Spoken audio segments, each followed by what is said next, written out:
Terrifier 2 is a 2022 horror movie that starts off right where the last one left off about Art the Clown, who comes back to life and continues his rampage destruction for little to no reason, which is fine in theory. I mean, they do try to add some story elements here, but unfortunately, all of them come off as maybe a bit half baked. But the story itself centers around Sierra, who is making a Halloween costume for an upcoming big party, and then her and her little brother end up running into Art the Clown on the way. And that's kind of it. That's essentially the core of your story. Now let me go back to the first Terrifier before we go any further. Now, with the first Terrifier, just to say, IMDb listed the first movie as being made for $35,000. Now, if this is true, I give them an immense amount of props for doing that. Because it is super super hard to make a low budget movie in general, and to make it at this level is just almost insanely hard. So I give them massive amount of respect, because the amount of hardships that you have to go through in order to make a budget at that level is insane. And especially given that the special effects in this movie are nothing short of amazing. So the fact that they were able to do that is just absolutely incredible. Now, that said, this is a very specific type of movie that kind of feels more at home in like the early 2000s, when like Eli Roth was introducing the world to like torture porn. Now, this movie isn't exactly like a torture porn where it doesn't exactly torture people, but I would call this a bit of like a slasher porn, where like the movie exists entirely just to introduce these sort of paper thin characters, and then he or she gets killed in kind of a crazy way. Then we rinse, repeat, right?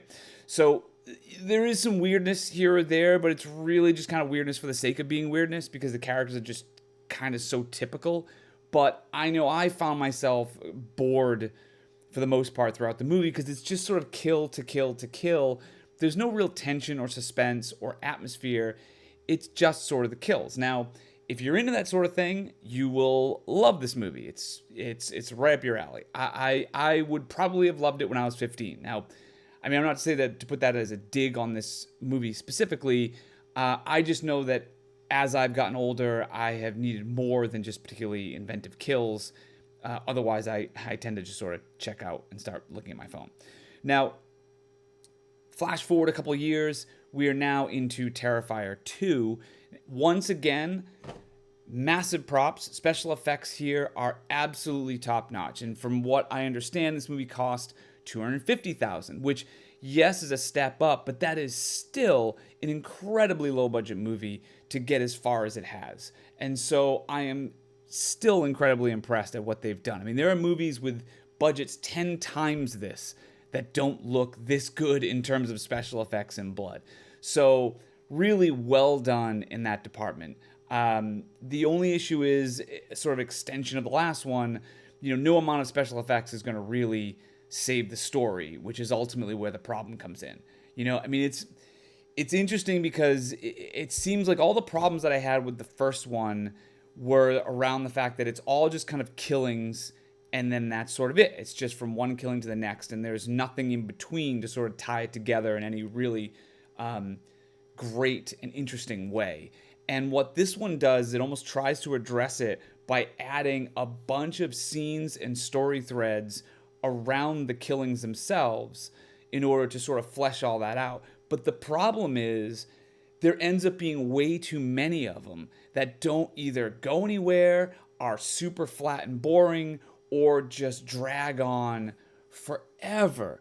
I mean, this movie felt like it was one cut away from being finished. It's that moment where you have a rough cut together and you've had it all strung out and it's all done. All the scenes are there, but now it's time to figure out how are we going to turn this now into the pacing of a finished film. They try to compensate for this pacing problem by just having more over-the-top kills in order to kind of keep your attention.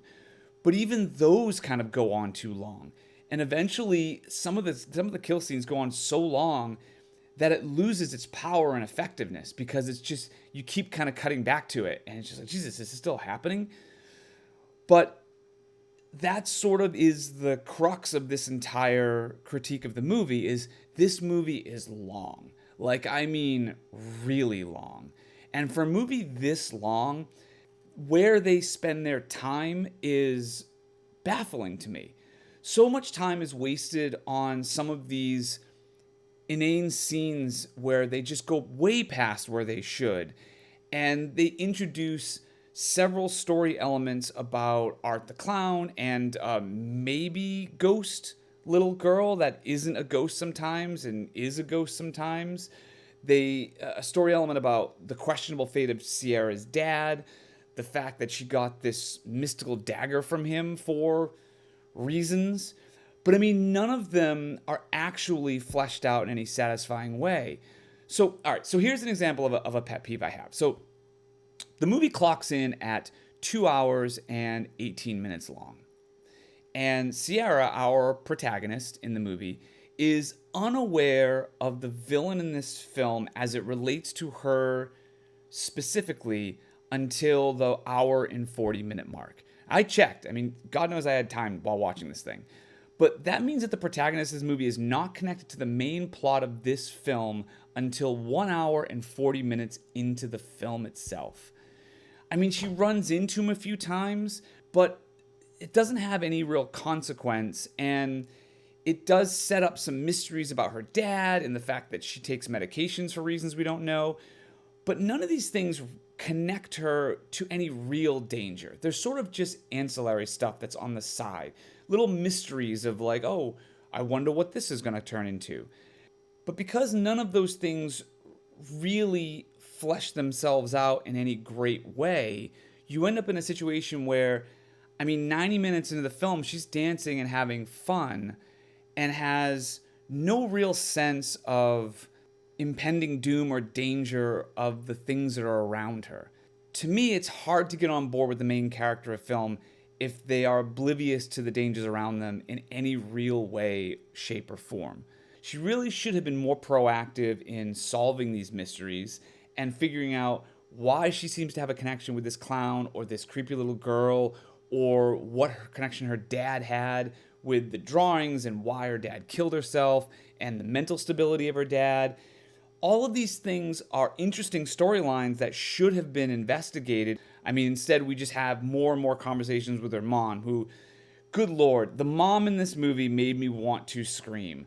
I mean, I can't tell if it's the actress playing her or the direction that's given to her, but my God, I did not like this character at all. From her terrible dialogue to the fact that she slingshots back and forth between being just a nice mom and a horribly mean person. Also to her questionable amount of swearing in front of her kids. Like, she swears a lot in front of her 12-year-old son. It's a little unnerving. And every time I thought we were done with her, it would cut back to another scene with her where she would have this another giant scene that didn't really go anywhere, didn't advance the plot, didn't advance the story. It was just another scene with her. And I mean, in general, the acting itself in the movie is pretty solid. I mean, everyone does their job to the best of their ability. Really, just to wrap this up, I kind of still stand by the fact that what this team managed to accomplish should be commended. I am super happy for them and wish them much success. However, this movie is for a very specific audience. If you just like to see inventive kills and you don't really care about much else, this still, much like the first one, does a great job of that. They've just sort of added time where it didn't need to be. And I think I just realized this is just not for me. So I give this movie a C-, and that is sort of a generous rating for me, just because I think what they were able to accomplish is incredible, but I didn't love the end product outside of some of the special effects and blood work. But let me know what you think. Maybe I'm crazy.